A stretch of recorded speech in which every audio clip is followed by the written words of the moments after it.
Dia setelah membuka pintu, dia menemukan pemandangan yang sangat tidak mengenakan dan bahkan pemandangan yang sangat mengerikan, yaitu seluruh anggota keluarga Ruby tergeletak mati dengan bersimbah darah pada saat itu.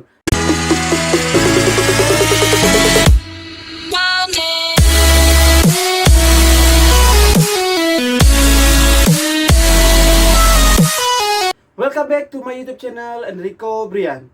Apa kabar teman-teman? Jadi pada video kali ini kita akan membahas tentang kasus kematian dari keluarga Ruby. Tapi sebelum kita masuk ke dalam video pembahasan, alangkah baiknya teman-teman untuk mensubscribe.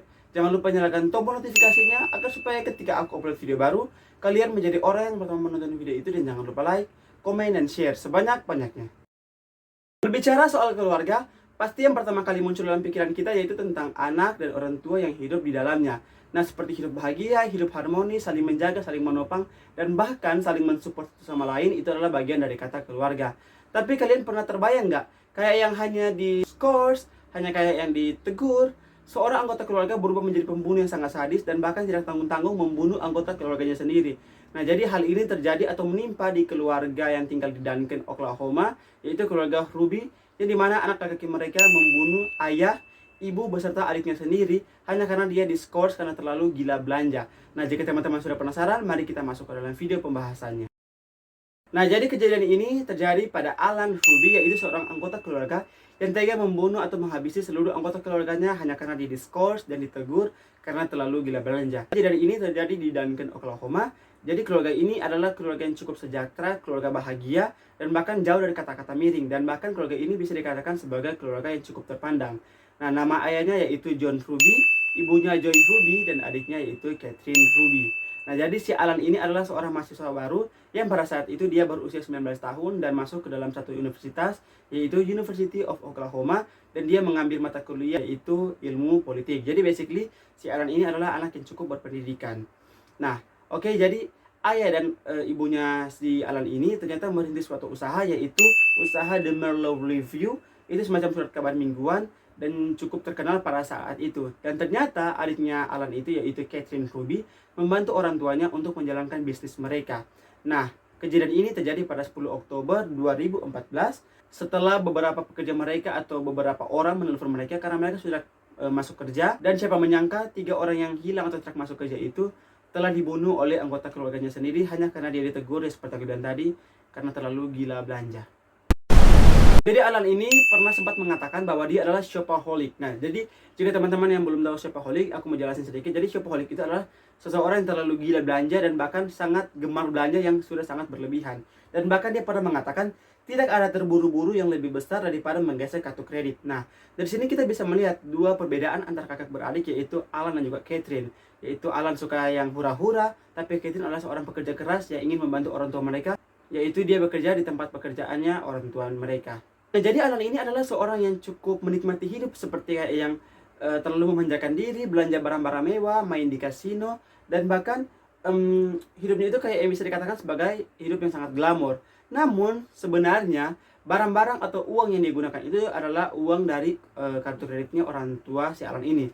Nah, seketika orang tua dari Alan ini mengetahui kalau anaknya itu menggunakan kartu kredit mereka, jadi mereka langsung memblokir kartu tersebut. Dan Alan saat itu langsung tidak hidup mewah dan kayak yang dia langsung seperti orang biasanya. Tapi kayak yang kan keluarga ini cukup kaya pada saat itu. Tapi si Alan ini mungkin tidak puas dengan kekayaan orang tuanya. Dia kayak yang stres dan bahkan dia membuka suatu kartu kredit atas nama neneknya sendiri. Kayak yang dia mungkin belum kehabisan akal dan membuka kartu kredit tersebut. Nah, setelah dia menggunakan kartu kredit neneknya itu, dia langsung berbelanja lagi, bermain kasino lagi, dan juga belanja-belanja barang-barang mewah. Nah, dari situ neneknya juga mengetahuinya dan neneknya langsung memblokir kartu kreditnya tersebut. Dan ternyata siapa menyangka mulai dari pemblokiran dan juga pemutusan kartu kredit, ternyata pikiran dari si Alan ini mulai berubah dan dia akan melakukan hal-hal yang paling sangat parah. Pada sekitaran bulan September 2014, si Catherine ini pulang sambil menangis-menangis, dan kebetulan di situ ada asisten rumah tangga mereka yaitu Rosemary Cave, dan dia menanyakan kenapa kamu menangis. Lalu si Catherine ini mengatakan bahwa dia sudah diancam oleh Alan bahwa Alan akan membunuh dia dan juga kedua orang tuanya sendiri. Dan dari situ kayak yang orang-orang kan atau dia sendiri bisa berpikir kayak yang dari sini kan sudah ada pengancaman dari Alan meskipun tidak secara langsung dikatakan kepada orang tua mereka. Namun si Rosemary ini pun mengatakan kayak yang, oh mungkin itu hanya jokes dari si Alan dan bla bla. Si Rosemary pun mengatakan kenapa memang dia ingin membunuh kalian dengan alasan apa. Dan ternyata alasannya sangat simpel, yaitu karena dia merasa hidupnya sudah dibatasi oleh orang tuanya dan kartu kreditnya sudah dipotong dan juga sudah diblokir orang tuanya. Dan si Rosemary pun hanya mengatakan ya mungkin itu hanyalah gurauan kakakmu saja. Dan seperti yang aku bilang tadi, Alan ini kan nggak kehabisan akal. Dan karena kartu kreditnya sudah tidak ada namanya sendiri, dia langsung memutuskan untuk meminjam uang di rentenir. Dan dia terjerat utang sekitar 3.000 sampai 5.000 dolar. Dan kalau mau dirupiahkan sekitar 43 juta dan juga 70 juta. Nah, setelah si Alan ini mengetahui hutangnya sebanyak itu, ancamannya pun terhadap si Catherine ini, dia memutuskan untuk membuat ancamannya menjadi nyata atau ancaman pembunuhannya terhadap Catherine menjadi nyata demi untuk melunasi hutang-hutangnya, yaitu untuk mewarisi tanah dan juga rumah milik keluarganya sendiri. Nah, jadi dia ingin membunuh si Catherine ini bukan hanya Catherine saja, tapi termasuk orang tuanya sendiri, yaitu John dan juga Joy.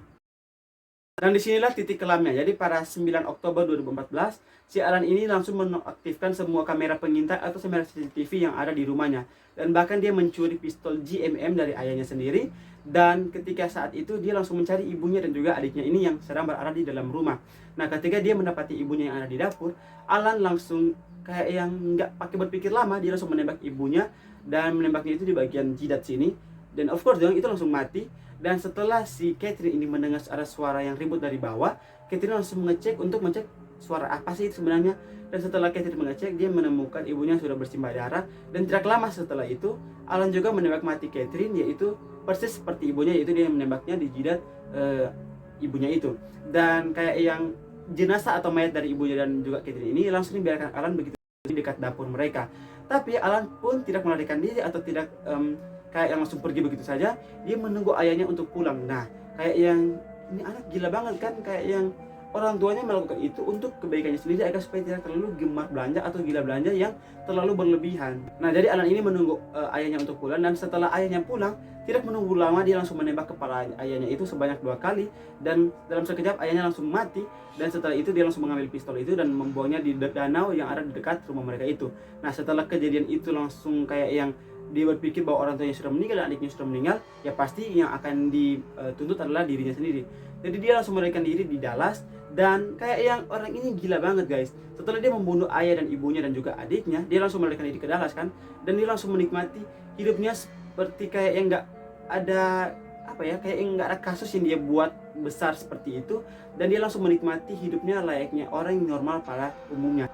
Dan dikabarkan dia sempat menginap di hotel, yaitu Hotel Ritz-Carlton, yang bisa dikatakan sebagai hotel yang cukup amat super mewah guys. Dan pada tanggal 13 Oktober pagi, si Rosemary yang ART tadi itu langsung menuju ke rumah si keluarga Ruby ini. Dan alangkah terkejutnya dia, dan alangkah kayak yang terkaget-kaget, dia setelah membuka pintu, dia menemukan pemandangan yang sangat tidak mengenakan dan bahkan pemandangan yang sangat mengerikan, yaitu seluruh anggota keluarga Ruby tergeletak mati dengan bersimbah darah pada saat itu. Setelah itu si Rosemary langsung melaporkan kejadian ini kepada kepolisian setempat. Jadi setelah 2 hari penemuan jasad dari keluarga Ruby ini, tepatnya pada tanggal 15 Oktober, si Alan langsung ditangkap oleh kepolisian setempat atas tuntutan pembunuhan berencana, berupaya untuk melarikan diri, dan juga dalam keadaan berkonsumsi alkohol. Nah, jadi si Alan ini langsung dibawa di markas kepolisian setempat, dan saat itu dia langsung diperiksa dan diinterogasi, dan ternyata dia langsung mengaku bahwa memang pembunuhan yang dilakukan itu pure adalah pembunuhan dari dia sendiri dan dilakukan oleh dia sendiri, tidak ada bantuan dari siapapun. Dan menurut pengakuan dari teman-temannya saat di Dallas, bahwa Alan ini sangat tenang dan bahkan sangat menikmati liburan-liburan akhir pekannya bersama teman-temannya ini, dan bahkan kayak yang tidak terlihat bahwa dia sedang melakukan pembunuhan besar atau kayak yang melakukan kejadian terbesar yang dilakukan sepanjang hidupnya ini. Dan teman-temannya pun mengatakan kayak yang, ih, Alan ini kok kayak gini, atau kayak Alan ini waktu liburan bersama kita nggak kayak orang yang habis membunuh dan seperti tenang-tenang saja. Dan juga menurut orang-orang atau menurut pakar psiko, mereka mengatakan bahwa Alan ini memang dia nggak memiliki gangguan jiwa atau psikopat gitu, tapi dia kayak yang pure membunuh atas dasarnya karena kartu kreditnya diblokir oleh orang tuanya sendiri. Alan pun sempat menuliskan di Oklahoma bahwa saat dia membunuh orang tuanya itu, dia kayak yang itu bukan dirinya sendiri, dan bahkan dia mengatakan bahwa hukuman mati pun atau hukuman seumur dia pantas untuk mendapatkannya atas kasus yang dia lakukan kepada adiknya dan juga kedua orang tuanya sendiri. Nah, setelah diketahui bahwa Alan ini akan hukum mati, dia langsung ditawari untuk pembelaan penghindari hukuman mati dengan imbalan melepaskan haknya untuk melakukan banding. Dan siap memberikan keterangan yang rinci tentang pembunuhan tersebut. dan setuju untuk tidak menghubungi kerabat dan tidak mengambil untung dari kejahatan dalam bentuk apapun di masa depan. Dan pada Maret tahun 2016, si Alan langsung dijatuhi hukuman 3 kali penjara berturut-turut tanpa kemungkinan adanya kebebasan bersyarat.